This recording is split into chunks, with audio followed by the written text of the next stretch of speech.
Viewers, welcome to Movie Max. இந்த episode நம்ம பார்க்க போற படம் ஒரு ரூட்டின் தாய் ஹாரர் அப்படின்னு சொல்லலாம். சூப்பர் நேச்சுரல் ஃபோக்லோர், அதாவது ஒரு போர்டிங் ஸ்கூல் ஹாரர், அது மாதிரியான படம் தான். ஸோ இந்த படம் வந்து அமேசான் பிரைம்ல ஸ்ட்ரீம் ஆகிட்டு இருக்கு. ஸோ இந்த படத்தோட ரிவ்யூவை ஷார்ட் அண்ட் கிறிஸ்பா பார்த்துடலாம். So welcome to Movie Max. So இந்த படத்தோட ஸ்டோரி ரொம்ப சிம்பிள்ங்க. இங் அப்படின்றவங்க வந்து ஒரு அஃபண்டர். ஸோ இவங்களை ரிமோட் ஐலாண்டில் உள்ள பினிட்குன் அப்படின்ற ஒரு ரிஃபார்மிங் ஸ்கூலுக்கு படத்தோட ஓப்பனிங் ஷாட்லேயே அரைவாகிறாங்க. ஸோ அது ரிஃபார்மிங் ஸ்கூல் அப்படின்னு சொல்ல முடியாது, ஒரு பனிஷ்மெண்ட் கேம்பாக தான் அது செயல்படுது. அதாவது இந்த மிஸ்பிஹேவ் பண்ணக்கூடிய கேர்ள்ஸுக்கெல்லாம் ஒரு ரீஹாபிலிட்டேஷன் சென்டர் மாதிரின்னு சொல்லலாம். ஸோ அங்கே வந்து யார் வந்து அந்த ஸ்கூலை கண்ட்ரோல் பண்ணுறான்னா அங்கே உள்ள ஒரு அயன் ஃபிஸ்டான பிரிசானா அப்படின்ற ஒரு ஹெட் மிஸ்டர்ஸுங்க. ஸோ அவங்க எப்படி இந்த ஆர்டர்ஸ் எல்லாம் வந்து இம்ப்ளிமெண்ட் பண்ணுறாங்களாம், அந்த ஸ்ட்ரிக்டான ஆர்டர்ஸ் ரூல்ஸ் எல்லாம் அங்கே இருக்கக்கூடிய எய்ம் அப்படின்ற ஆன்டகனிஸ்ட் அந்த பொண்ணு மூலமாக தான். ஸோ இவங்களோட ப்ரெசன்ஸ் வந்து அந்த ஸ்கூலை வந்து ஷேக் பண்ணுது. என்ன காரணம்னா, ஸோ எய்ம் இருக்காங்கல்ல, ஒரு அரகண்டான பொண்ணு. ஸோ இவங்க வந்து எந்த இடத்துலையுமே சரிங்க, புதுசாக ஒருத்தன் வந்து ஸ்கூலோ எங்கோ சரி, அதாவது ஏற்கனவே ஒரு குரூப் அங்கே வந்து கேங் அந்த குரூப்பிசம் ஃபார்ம் பண்ணிட்டு இருப்பானுங்க.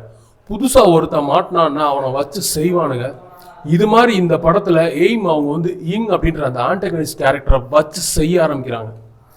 ஸோ அந்த ஹாரர் அப்படின்றத டைரக்டர் ஃபர்ஸ்ட் வேவ் இருக்குல்ல, அந்த ஹாரரை ஸ்டூடெண்ட்ஸ் மூலமாக தான் கன்வே பண்ணியிருக்காரு சீக்வன்ஸ் பை சீக்வன்ஸாக. அந்த புல்லிங் அந்த சீக்வன்ஸுக்கும் சரி, அதுக்கு கான்சிக்வன்ஸ் நடக்கும் இல்லையா.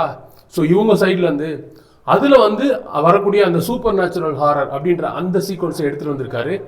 ஸோ இதில் வரக்கூடிய அந்த ஃபோக்லோர் இருக்குல்ல, அந்த சீக்வன்ஸ் வந்து பர்ஃபெக்டாக இருந்தது பார்க்கும்போது. அது நீங்கள் பார்க்கும்போது குறிப்பாக அதில் வரக்கூடிய அந்த மியூசிக்காக இருக்கட்டும், ஸோ அவங்க பண்ணக்கூடிய ரிச்சுவல்ஸ், அப்புறம் வந்து அந்த அந்த ஃபோக்லோரில் அவங்க சொல்லக்கூடிய விஷயங்கள், அப்புறம் ஒரு டாயை கட் பண்ணி அந்த டாயோட ஹெட்டை கொடுத்து இதை நீங்கள் வந்து சேஃபாக வச்சுக்கணும், ஒரு சைல்டை வந்து இப்போ நியூ பார்ன் சைல்டை வந்து என்ன மாதிரி வந்து ட்ரீட் பண்ணுறாங்க அப்படின்ற அந்த விஷயம்லாம் ரொம்ப அழகாக வந்து போர்ட்ரேட் பண்ணியிருந்தாரு. ஒரு ஹாரர் படத்துக்கு முக்கியமான ஒரு விஷயம் வந்து ஃபர்ஸ்ட் சினிமாட்டோகிராஃபி தான்.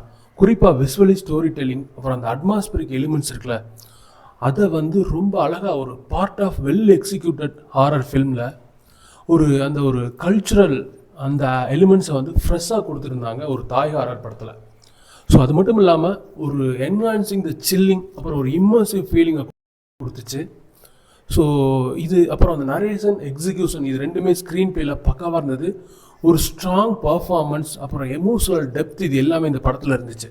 சரி, இந்த படத்தில் என்னதான் பிரச்சனை அப்படின்னு கேட்டிங்கன்னா, படத்தோட ஃபர்ஸ்ட் ஹாஃப் வந்து ரொம்ப ரொம்ப ஸ்லோ பேசிங்காக தான் இருக்கும். அந்த ஃபஸ்ட்டு ஸ்ட்ரெச், அப்புறம் அந்த மிடில் ஸ்ட்ரெச்சுமே சரி, அந்த புல்லிங், அப்புறம் அதுக்கு நடக்கக்கூடிய அந்த கான்சிக்வன்ஸ் இருக்கு இல்லையா, அது வந்து லூப் மோடில் வந்தது, கொஞ்சம் போரிங்காக இருந்தது.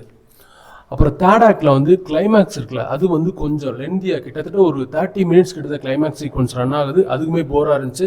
அதில் ஒரு சின்ன சர்ப்ரைஸ் இருந்தாலுமே ஓவராலாக அது பெரிய ஒரு இம்பேக்டை கொடுக்காத ஒரு சர்ப்ரைஸ்ன்னு தான் சொல்லுவேன். அப்புறம் ப்ரெடிக்டபிள் ஜம்ப்ஸ்கேர்ஸ் இந்த படத்தில் இருக்குது. இதெல்லாம் தான் இந்த படத்தோட பிரச்சனை. சரி, ஒட்டுமொத்தத்தில் இந்த படம் பார்க்கலாம் வேணான்னு அப்படின்னு கேட்டால் ஒரு டீசெண்டான டைம் பாஸ் ஹாரர் மூவி அப்படின்னு தான் நான் சஜஸ்ட் பண்ணுவேன். ஸோ தேங்க்ஸ் ஃபார் வாட்சிங். சப்ஸ்கிரைப் அவர் சேனல் மறந்துடாதீங்க.